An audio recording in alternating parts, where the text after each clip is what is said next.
பிறர் வெறுத்தாலும். 1853ஆம் வருடம் ரஷ்யா துருக்கி நாட்டின் மேல் போர் தொடுத்தது. ரஷ்யாவின் வளர்ச்சியை தடுக்க எண்ணிய பிரான்ஸ் மற்றும் பிரிட்டன் நாடுகள் துருக்கிக்கு ஆதரவாக போரில் இறங்கின. இப்போர் கிரிமியன் போர் என்று அழைக்கப்பட்டது.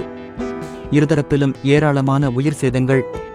பிரிட்டன் படைவீரர்கள் மிகவும் சோர்வடைந்தனர். அதோடு காலரா மற்றும் மலேரியா நோய்கள் அவர்களை தாக்கின. போர்க்காயங்களோடு இரட்டனையான வேதனையை அனுபவித்தனர். உடல் வேதனையும் மனவேதனையும் போர் வீரர்களை உருக்குலைத்தன. ஃப்ளாரன்ஸ் நைட்டிங்கேல் இத்தாலி நாட்டைச் சார்ந்தவர். இளமையிலேயே தொண்டு புரியும் எண்ணம் நிரம்பப் பெற்றவர். கிறிஸ்துவுக்குள் அனுதினமும் வளர்ந்ததால் கிறிஸ்துவின் சிந்தை நைட்டிங்கேலிடம் நிறைந்திருந்தது.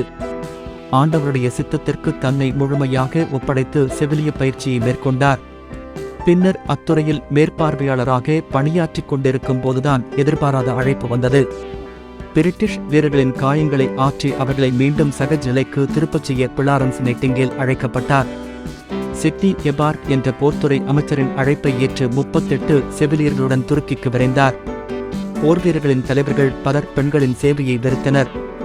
ஆயினும் நைட்டிங்கேல் விடாமுயற்சியுடனும் பொறுமையுடனும் பணிவிடைகளை மேற்கொண்டார். 8,000க்கும் மேற்பட்ட வீரர்கள் நோயினின்று காப்பாற்றப்பட்டனர். கைவிளக்கேந்திய காரிகை என்று பட்டம் சூட்டப்பட்ட இவர் 1856ஆம் ஆண்டு இங்கிலாந்து திரும்பிய உடன் செவிலியர்களுக்கான பயிற்சி நிலையத்தை ஆரம்பித்து அநேக கைவிளக்கேந்திய காரிகைகளை தோற்றுவித்தார்.